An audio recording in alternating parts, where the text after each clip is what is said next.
I have the honor to speak on her behalf. And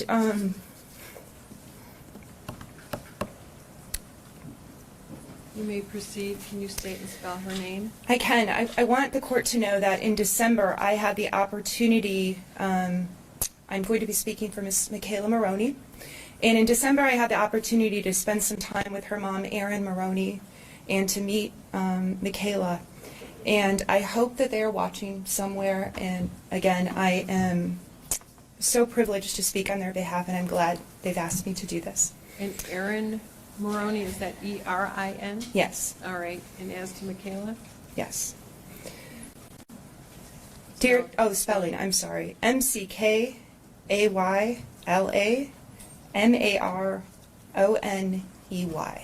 Thank you. You may proceed. Dear Judge Aquilina, for as long as I can remember, gymnastics was my life. As a child, my mom said, I need to put this child in gymnastics to tire her out. You could say I was in gymnastics since the age of 18 months.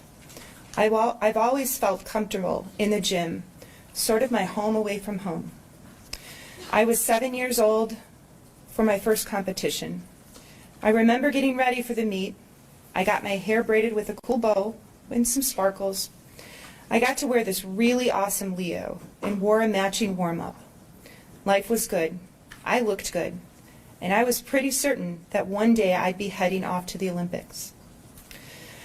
The Olympics is something that brings people hope and joy.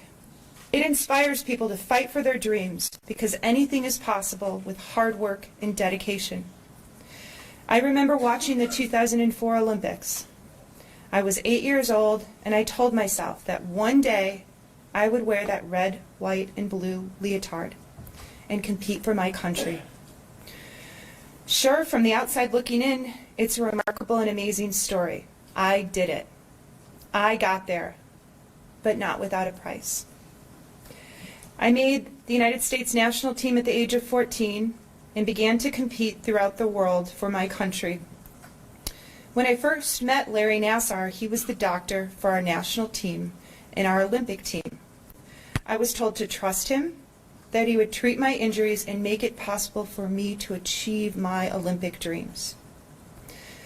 Dr. Nassar told me that I was receiving, quote, medically necessary treatment that he had been performing on patients for over 30 years, end quote.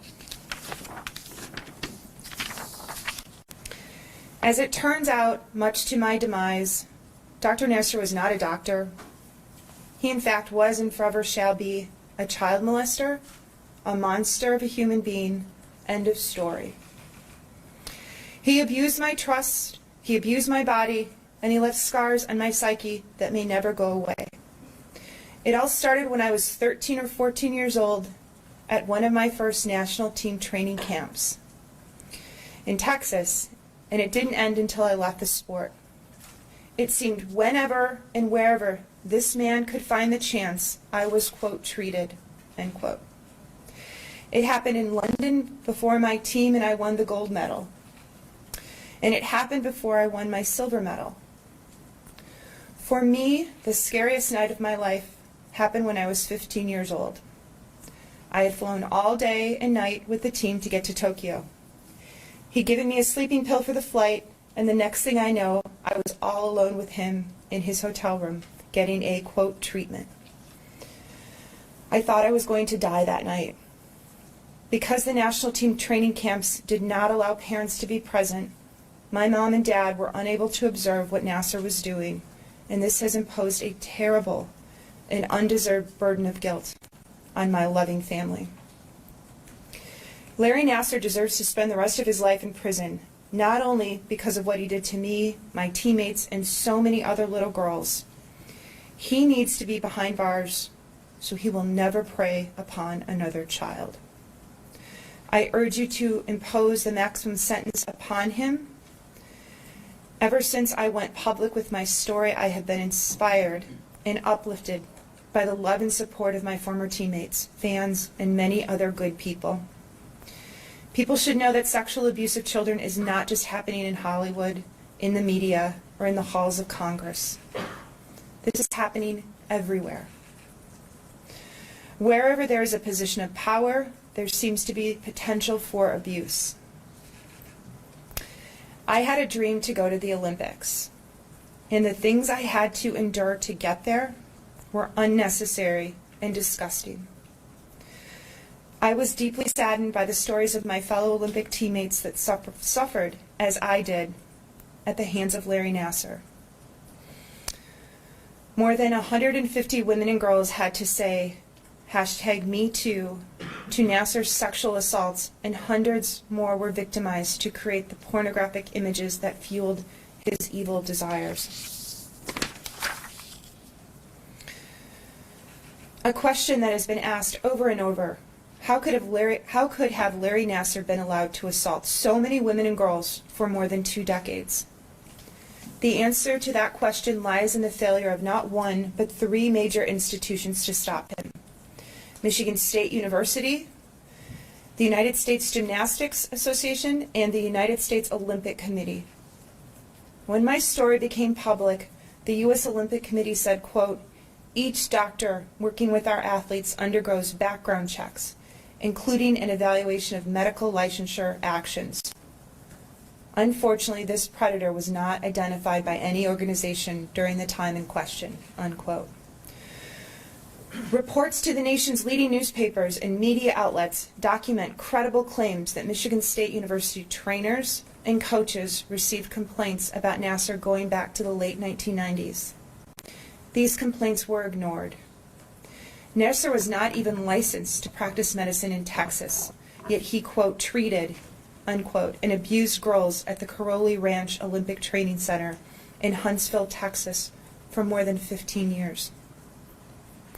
In 2014, Nassar was the subject of a Michigan State University investigation based on additional complaints of sexual misconduct. This botched investigation concluded that Nassar's actions, which he has now admitted were sexual assaults, were legitimate medical treatments. He was allowed to go back to work at Michigan State University and continue molesting girls. USA Gymnastics and the U.S. Olympic Committee were never informed of this investigation.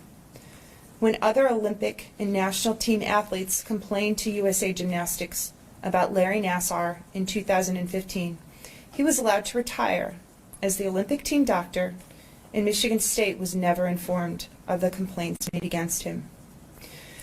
He returned to Michigan State University and allegedly continued to molest young girls until he was finally arrested nearly a year later.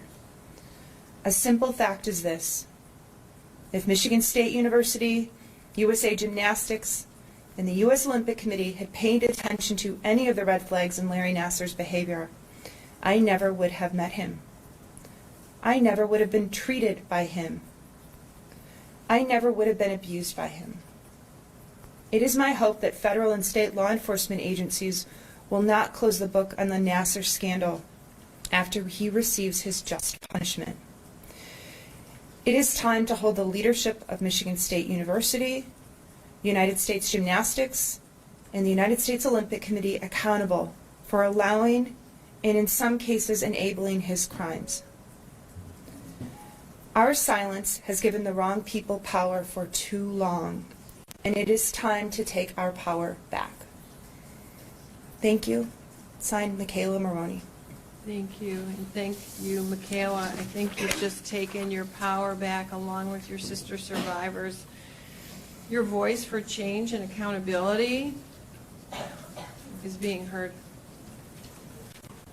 And also, I'm hopeful that her words have not fallen on deaf ears with the Olympic Committee. She brings home medals to the United States. They need to listen to her. She was abused. And I'm hoping that what they do, because their statement falls short, I think that's why she included it. She's not here, so I can't ask her, but her statement really says, to me anyway, that the Olympic Committee should have included that we will change our procedures, look deeper, and include allowing parents I was not aware that parents were not allowed to be there. I'm not sure why that is. I don't know how that helps the Olympics, and clearly it has now hurt them.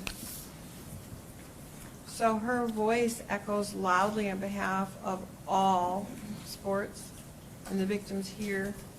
It resonates with this court.